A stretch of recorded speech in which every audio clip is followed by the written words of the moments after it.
So UFC 309 just took place, and of course there is going to be quite a few talking points to mention now that the event has just happened, and I am going to go top to bottom in my review of this one. But to quickly briefly recap, I did go 9-3 on my predictions, did get 3 fights wrong, one of them on the main card and the rest on the prelims. But let's just start top to bottom. Let's start with the main event. John Jones beats Stipe Miocic. I thought that the finish was very fun. I mean, you don't really see spinning back kick finishes at heavyweight at all. But the entire fight, excluding the first round, I guess, did just look like pretty sloppy old heavyweights that are pretty slow, right? And I know that Stipe Miocic, he is 42 years old, but man, he just wasn't really throwing anything. He was just kind of getting hit by anything that John Jones threw at him. And in the first round, he got taken down and just had no answer to getting stood back up. Now, Joe Rogan, when this fight finished, said that this was going to be John Jones' biggest test, and everyone thought it was going to be John Jones' biggest test. No, nobody thought that. Absolutely not. But yeah, John Jones won the fight. I mean, he dominated the first round with the ground and pound. Stipe barely survived, to be honest. But then after that, we got into a striking matchup, and that is kind of where I feel like a lot of deficiencies kind of showed in both of these guys' games. I mean, Stipe at this point is 42 years old, and John Jones is 37. But I think that this is confirmation for me that if John Jones was to fight Tom Aspinall, I would pick Tom Aspinall to beat him. I mean, at the end of the day, Tom knocked out Sergey Pavlovich in the first round, who is a much more dangerous fighter, in my opinion, on the feet than what John Jones is right now. And another thing is as well, if John Jones was to fight Alex Pereira, I think I could delude myself into picking Alex Pereira as well. Now, I think that the grappling and the ground and pound would be just kind of too much, especially with the size advantage that John Jones would likely have going into the fight, because I think that Alex walks around at like 230 now that he's at 205. I mean, that's still a pretty big weight cut, but I think that John Jones probably would be still bigger, and I think he would be like way easier to get the takedowns on. I think he would be able to get takedowns on Alex Pereira. That's what I'm trying to say. But like from what I saw on the feet, Jones looked pretty slow, and he looked like he didn't like getting backed up at all. Stipe wouldn't really do anything, but then 2 or 3 times around, he would like kind of rush forward and pressure forward, and then throw a combination, and Jones would kind of just back up and really wouldn't have any defense for it. And more often than not, Stipe would land 1 or 2 pretty decent shots on John Jones. But to kind of recap that fight, Jones won. And he got a very cool finish at the end, but he did dominate the first round with the ground and pound. But overall, pretty unimpressive performance, I thought, but at the end of the day, he is 37 years old. I think GSP is still the GOAT. Now, Charles Oliveira defeated Michael Chandler by decision.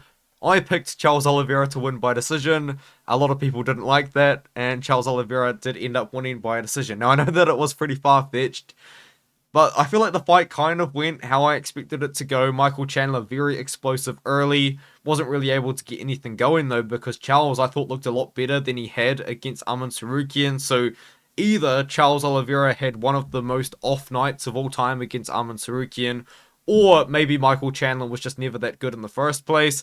But Charles Oliveira looked really good. He just dominated Michael Chandler for the first 4 rounds.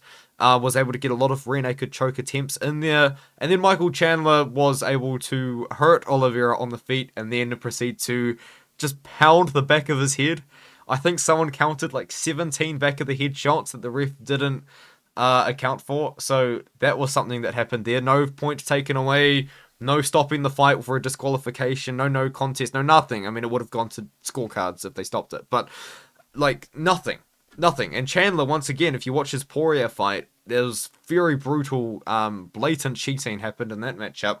And yeah, I just kind of he tried to do it again against my boy Charlie Olives. But Charlie Olives, he gets the win. He called out for the championship, is kind of what I picked up. I don't know if Charles should just get a title fight. He did lose to Arman Tsarukyan. I know that he did beat Beneil Dariush before then, but I have been an advocate for a long time of let's just not give the same guys title shots over and over and over again. I know he's 2-1 since that title loss, but still, I'm not really the biggest fan of just these constant title shots that we are seeing happen. And I know that Charles Oliveira is one of my favorite fighters. He is my favorite fighter, I would say, aside from Dan Hooker. But I just don't like these guys getting constant title fights all the time. I think I would like to see Charles Oliveira fight someone else, but just at the moment, I can't really think of someone off the top of my head that he should fight. So maybe we should just see Charles Oliveira versus Max Holloway, Charles Oliveira versus Dan Hooker. I don't know. Maybe something along those lines would be pretty fun. Let's move down to Bonacool. He looked. I mean, this was a fight between two grapplers that were striking against each other, and that was the fight, really. I mean, at the end of the day, it was just a. I would call it a low-level striking fight because it was, but it was a matchup between two very high-level grapplers that aren't great strikers that decided to strike for 15 minutes. And it's kind of a frustrating fight to watch because I feel like Paul Craig, out of the two, had the most disappointing performance. And I know a lot of people are kind of clowning Bonacool for this one here. I will get to him in a second, but Paul Craig, like, he is the more experienced fighter here. He fought against Volkan Oezdemir for 15 minutes, you know what I mean? And he didn't look terrible I mean, he did, but he didn't look that bad on the feet against Volkan Oezdemir for 15 minutes. And Bonacool, one thing I can tell you about him is on the feet, it looks like he just isn't a natural striker, as in the fact that he isn't just going in there and just kind of in his flow state and he's kind of setting things up. It looks like he's like thinking of a combination or thinking of something to throw, and then he throws it, and then he resets and he thinks of something else to throw, and then he throws it, and then he thinks about something else, then he goes again. Like, it doesn't really seem like he's making reads, like he's like, oh, this is how he's reacting to my jab, or if I throw a body kick, he's dropping his hand, so let's throw a head kick now. He's not doing any of that. He's just throwing strikes. He did win the fight on the scorecards. I know a lot of people thought that Paul Craig could have won the first two rounds. I wasn't really keeping track. I just didn't really care, and it wasn't really that great of a fight. Now, Viviane Araujo versus Karine Silva is a fight that I actually missed because I was trying to set up my HDMI on my TV. I didn't watch it. By the sounds of it, sounds like it could have been a robbery, but I don't know, so I have to look into that another time. Mauricio Rufy took on James Yontop. James Yontop came to fight, man. He came out very aggressive, not only in the first round, but especially that third round. And Rufy was landing some pretty tough shots on him. You know, he wasn't throwing often, but when he did, he would land, and he would land with a lot of power. And Yontop might have one of the best chins in the division right now. Now, I know that, you know, going up the weight class technically at the catch weight and then missing the catch weight, so he probably didn't cut weight. He probably just showed up. Probably does help with a lot of that, but at the end of the day, he took a lot of shots against Rufy that I think a lot of people wouldn't take. And I think that because he missed weight, and even though it was short notice, I think he probably won't fight again. I know the commentators were talking about how his stock has risen, and yes, his stock probably has risen. He's 0-3 now in the promotion. Usually, I don't like it when guys that take short notice matchups get cut because they accepted a short notice fight. But he missed weight. He missed weight against Padilla. I don't know, man. We just have seen a lot of deficiencies in Yontop's game. And for Rufy, yeah, the thing about Rufy is, and I said it in my prediction video, that I'm not as high on Rufy as everyone else is. Now, everyone saw him knock out Jamie Malaki, who has been knocked out quite a few times now, and they thought that Rufy was like the next Carlos Prates. And I think that with time, maybe Rufy could become the next Carlos Prates at 155. But I never really was that sold on him, and I would say, I know Jacob from We Want Picks tweeted this, and he isn't wrong. He's definitely not wrong here, but I'm going to kind of slightly disagree with him. Jacob said something along the lines of that a lot of people will talk about how Rufy's performance was bad because he didn't get the finish, but at the end of the day, he still landed massive shots that anyone else would have get knocked out by. And I think he's right. But at the same time, though, if you are Mauricio Rufy, I still saw a lot of kind of lack of aggressiveness. I even saw, for a guy that had all of his wins by knockout before now, even a little bit of a lack of killer instinct, I thought, in this matchup. And another thing as well is this guy does not fight well moving backwards. You pressure this guy, he is just going to crumble. And I feel like if he fights someone like a pressure forward striker, you could definitely see Rufy take a loss on that record, man. I think that Rufy showed a lot of deficiencies in this fight. James Yontop was able to take the third round off him. Now, to be fair, Rufy was probably tired from just beating him up for the first two rounds, but Yontop was able to pressure forward in that third round, come forward, and Rufy lost the round to a much worse fighter. So I feel like someone that maybe is just better than Yontop and a little bit more aggressive and a little bit more pressure forward, they could find that success. Marcus McGee beat up Jonathan Martinez for the first 2 rounds, and the story of the fight was the boxing. Martinez just wasn't throwing punches, especially in the first 2 rounds. He was not throwing punches at all. He's throwing a lot of kicks, which is what Martinez does. But even then, it was at a very low volume. McGee was landing a lot of leg kicks on him, a lot of body kicks on him. And when he was coming forward, he was throwing good hooks. He was throwing good combinations. And he was landing some really big shots on Jonathan Martinez. And Martinez, kind of like the version of Martinez that showed up against Aldo, froze. He froze against McGee, and McGee was able to just kind of tee off on him for the most part for the first 2 rounds. I believe the strike differential was like 64 strikes to McGee to 20 for Martinez in that second round. And it did start to even out a lot more going into the end of the third round, because in the third round, Martinez, the leg kicks that he was landing, because he wasn't throwing much, but he was landing leg kicks pretty hard throughout the fight, added up a lot. And Marcus McGee's, it must have been his right leg, was super compromised, and he nearly got dropped from a leg kick more than once. And Martinez, just instead of going out there with a killer instinct trying to finish the fight, clinched against Marcus McGee. And I feel like a lot of Martinez bettors who are probably down after the first 2 rounds probably threw their chairs out the window. I don't know, man, because Martinez, I feel like he threw that fight away. He really could have got that third round finish maybe if he was a bit more aggressive. But McGee holds on. Pretty good fight IQ from McGee to kind of just keep kind of going forward, showing that he's still dangerous in the boxing by throwing good hooks as well that Martinez is moving forward onto. Yeah, I thought it was a good performance from McGee. I did. And I'm glad now that we see McGee in the rankings. I would like to see him fight again sometime soon. I'd really like to see McGee fight in March. Like, that's 4 months away, but I'd like to see that happen. Now, Jim Miller defeated Damon Jackson. I did pick Damon Jackson here. It wasn't a good pick. I'm aware of that. And I wasn't confident in it at all at the time. But, man, Damon Jackson looked really slow. Like, really slow. Like, I almost want to say it looked like he had aged 20 years in the time between his last fight and this one. And once again, I will say this for sure. Damon Jackson's fight against Pat Sabatini is the worst thing that could have possibly happened to Damon Jackson. He knocked out Pat Sabatini and he thought that he was a striker, and ever since then, it has gone completely downhill. The game plans have gone out the window. He's trying to knock people out with knees. He was trying to knock Jim Miller out with a knee at one point.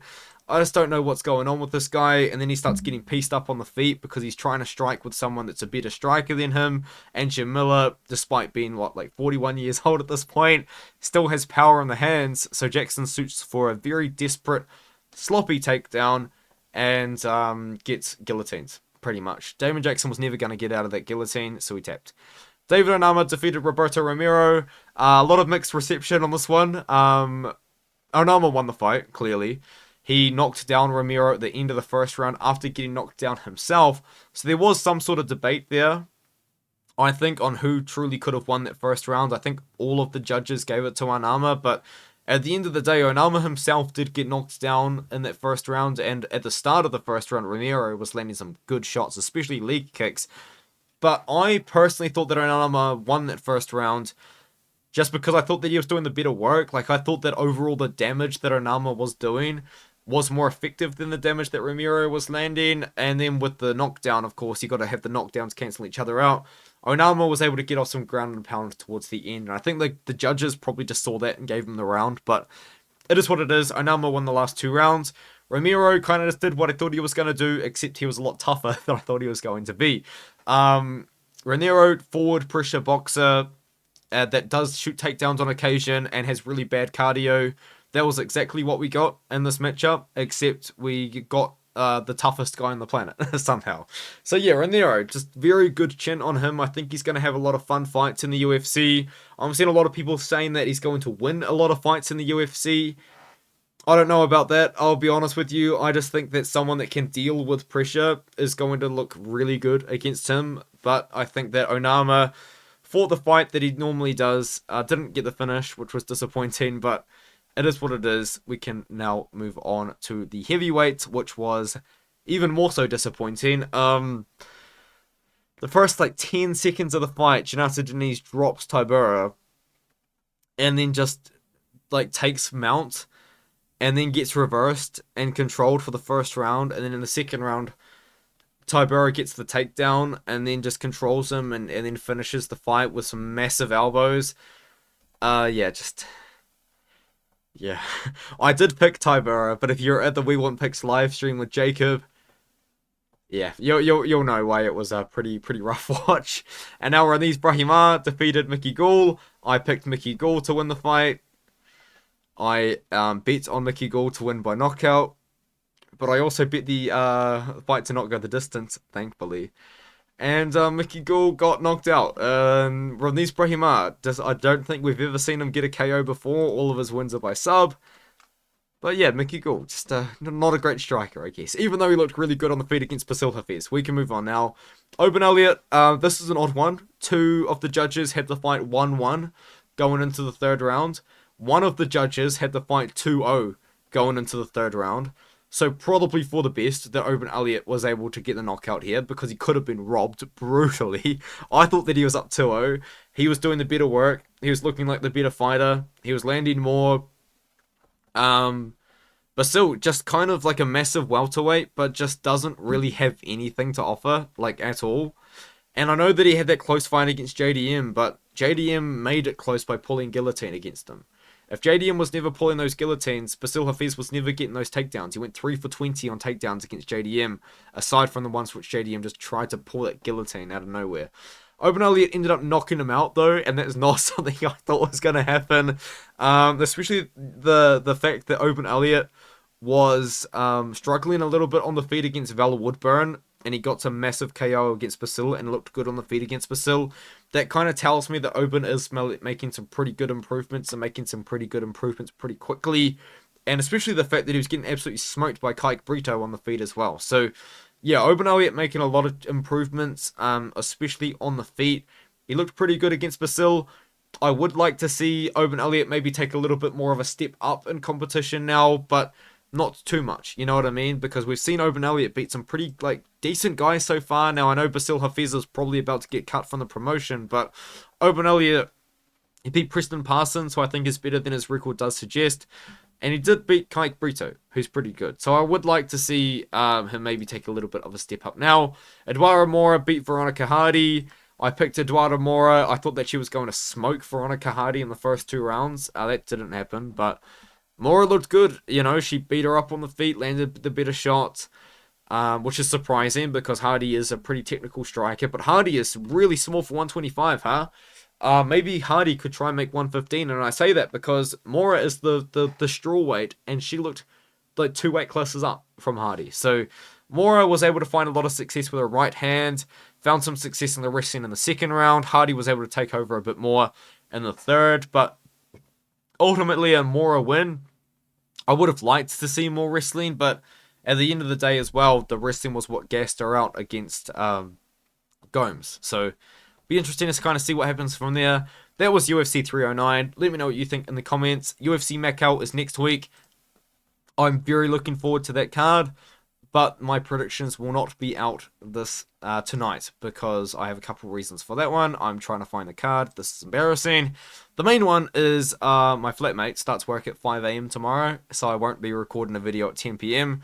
And then the second one is I need to do some tape study because there are a lot of fighters on here which I need to remind myself of. Now, of course, yes, I did cover the Road to UFC tournament, but that was months ago, and it's kind of lost my mind. It kind of slipped my mind. Zhu Kangxie is unfortunately pulled out, so hopefully they can find a replacement there. Otherwise, Binji or Jibin will probably have to fight him in Australia, I guess is what they'll do there.